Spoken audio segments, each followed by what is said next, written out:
Hello everybody out there on YouTube. This is James once again, and I've got a bit of a different video for you.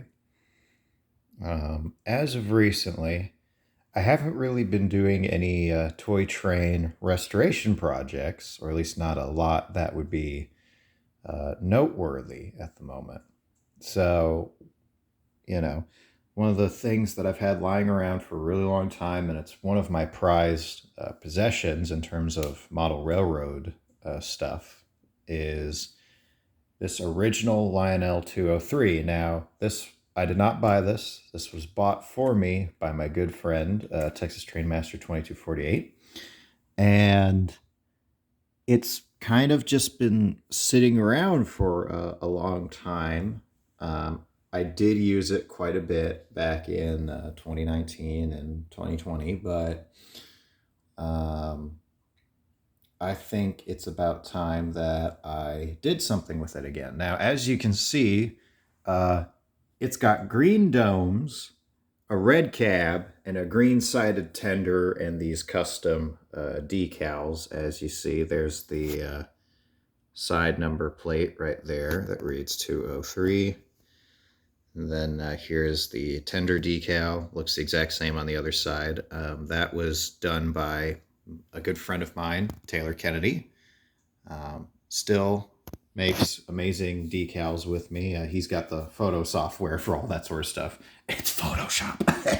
Anyway, so a lot of people, when I first showed this off in its new paint scheme, were actually disturbed the fact that I painted a Lionel 203 because these are incredibly hard to find, especially in working condition.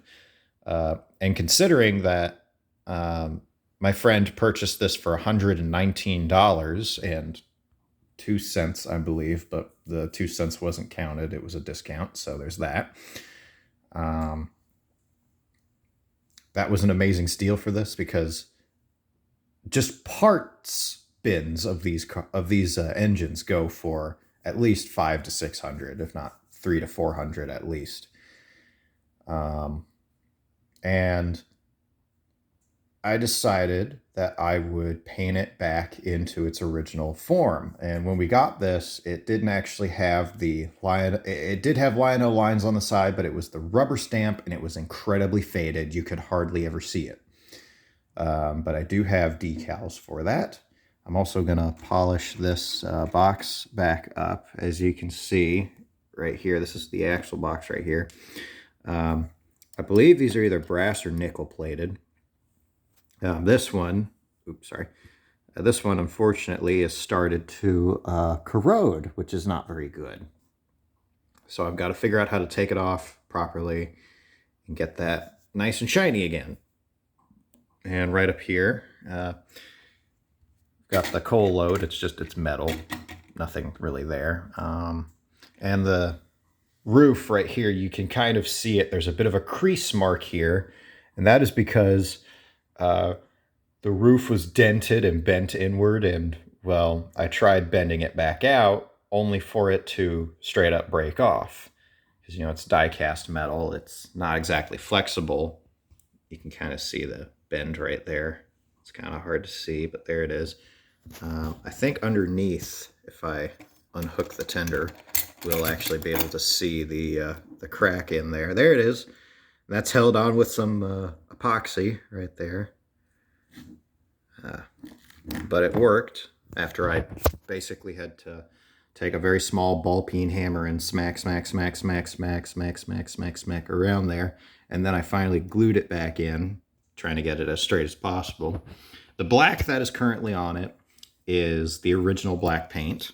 The running gear has not been modified. That is the running gear it came with. Although if I were to modify it, I would want to get rid of these connecting rods right here that go from the cylinder head all the way to the center wheel. Not because I don't like them. I absolutely adore these. The problem is that these are made out of a very soft and bendable metal, and they're very brittle. And I am very fearful that one day when I run this, they'll just straight up break. So I want to try and get replacements for those in the future. if I do get them, I will keep the originals in a small little display box for this. Aside from that, the engine has always run perfectly. This thing has had virtually no problems running. When it sits for a long time, as you can very clearly see by the amount of dust that is on this thing, it has been sitting for an unseemly amount of time. Also, you can see the original, the paint on the top is chipping away, so I'm going to paint that back in. And all that. And there's the builder's plate, the Lionel builder's plate, right there. Built by Lionel Company. So, there we go. Of course, here's a close-up view of the running gear for you.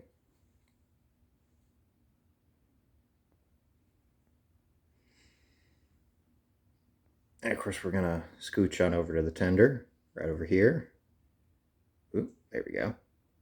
As you see, those are the pre-war style trucks. Now, there is a pickup roller here, and yet there's no bell, there's no whistle, and there's no automatic uncoupler.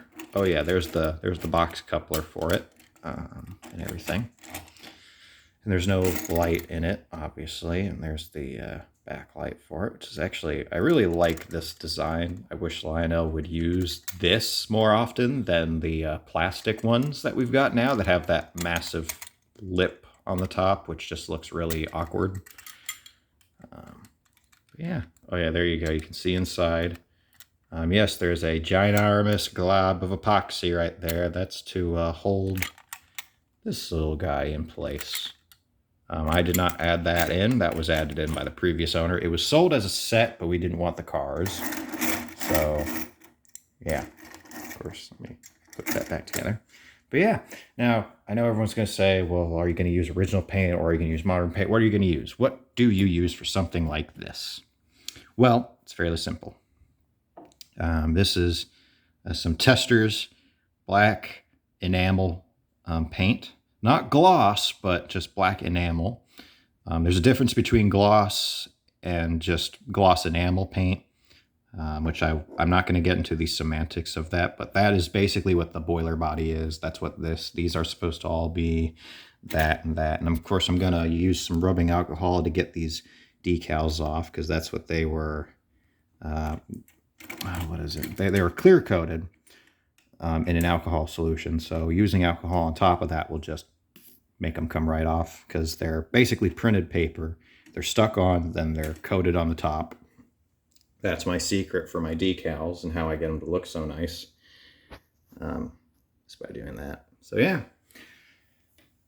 I hope to see you guys in the next video when I've fully repainted this. I know that the #1 person who's been the main opponent to this paint scheme was Richard's Trains and More.